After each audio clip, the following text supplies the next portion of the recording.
valve replacement in a 1,000-gallon water tank. And as you can see, this valve has seen better days. This is the first time I've ever observed. No, I can't really say observe. Anyhow, the first time I've ever seen a valve rot like this. And this is actually a good brand. This is Pegler. And I think it's made in England. And this one was totally rotted.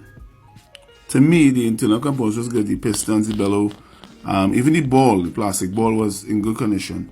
It just rotted. And if somebody could tell me why that happened, I'll appreciate it. And this is the new one here. Same brand, same size. It's a 3/4 equilibrium valve. And we're simply going to show you the side by side. And you can actually see where it actually rotted from. You know, probably we'll do an investigation to figure out why. So now, instead of getting a new ball, we just use the old ball and put it onto the new valve. And that can save you a couple of dollars. And plus to the ball is made of plastic and generally they don't that. So here we install the new equilibrium valve and we simply tighten it. And also a little tip, usually you want to use brass fittings because this was installed probably about 5 years ago.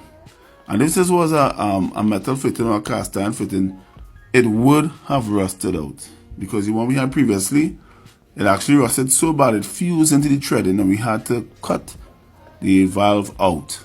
And that's about 4 years ago. So now, this brass here has been here about 3 to 4 years. So right now we tighten it back up to reinstall the new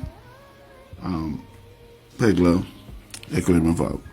Also, if you observe here, the reason why I zoom into the camera is to show you the importance of having a union on these kind of connections. And why is a union important? Well, when you have to do servicing, generally you don't want to have to be cutting a pipe and putting colors.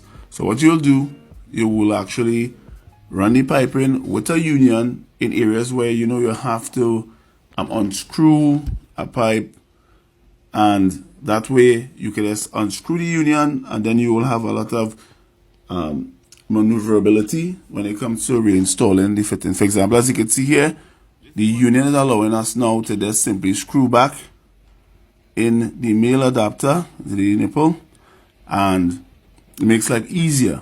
And you know, at the end of the day, you want life to be easy because work is hard. So why not take the time to install the fittings that will make life easier and make servicing even better. So now we see we tighten up the union. And the next tip too, we don't really want to tighten the union too tight. You just tighten it hand tight, you put on the water supply and see if it drips, and then you're good to go. So now I'm going to give you a look at the newly installed 3/4 equilibrium valve. It's working perfectly. I'm just going to give it a little test to see if it shuts off, which, right, so it shuts off perfectly.